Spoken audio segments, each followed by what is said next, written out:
కర్నూలులో GBs virus కలకలం రేపుతోంది. కర్నూలు ప్రభుత్వాసుపత్రిలో జీబీఎస్ కేసు వెలుగు చూసింది.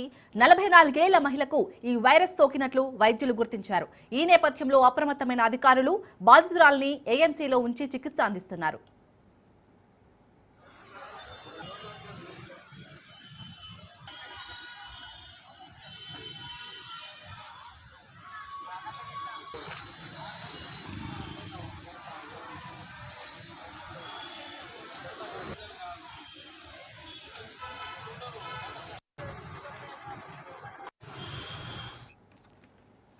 రైట్, ఇక కర్నూలు ప్రభుత్వ ఆసుపత్రిలో జీబీఎస్ కేసు వెలుగు చూసినట్టుగా తెలుస్తుంది. దీనిపై పూర్తి డీటెయిల్స్ మా ప్రతినిధి మధు అందిస్తారు. మధు, చెప్పండి, ఎవరైతే బాధితురాలు ఉన్నారో తన సిచ్యుయేషన్ ఏ విధంగా ఉంది, హెల్త్ కండిషన్ అప్డేట్స్ ఏంటి?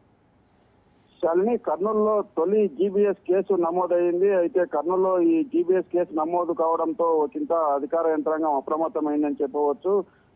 మొదటి జీబీఎస్ కేసుగా ఈ గోకారమ్మ అనే మహిళకు నమోదు కావడంతో ప్రత్యేక వార్డులో ఉంచి చికిత్స అందిస్తున్నారు.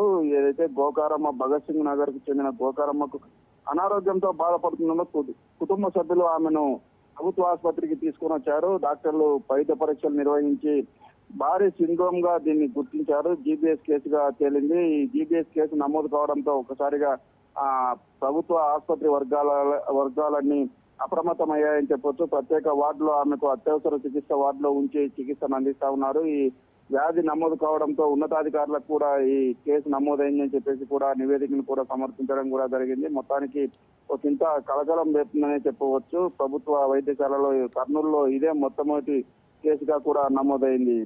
చాలు. అలాగే మధు, మరి అక్కడ కర్నూలు జిల్లా ప్రజలకు ఎటువంటి సలహాలు సూచనలు ఇస్తున్నారు డాక్టర్స్?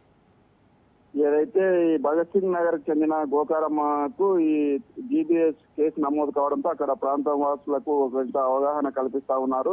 డాక్టర్స్ కూడా ఇది పెద్ద ఇబ్బందికరం ఏం కాదు, వెంటనే చికిత్స అందించుకుంటే ఎలాంటి ప్రాణాపాయం కూడా ఉండదని చెప్పేసి భరోసా కూడా ఇస్తున్నారు. అయితే ఈ వ్యాప్తి చెందకుండా ఇక్కడ ప్రజలను అప్రమత్తం చేస్తున్నారు. ఏదైతే వ్యాధి నిర్ధారణ అయిందో ఆమె ప్రత్యేక అత్యవసర చికిత్స వార్డులో చికిత్సను అందిస్తున్నారు. Right, thank you Madhu.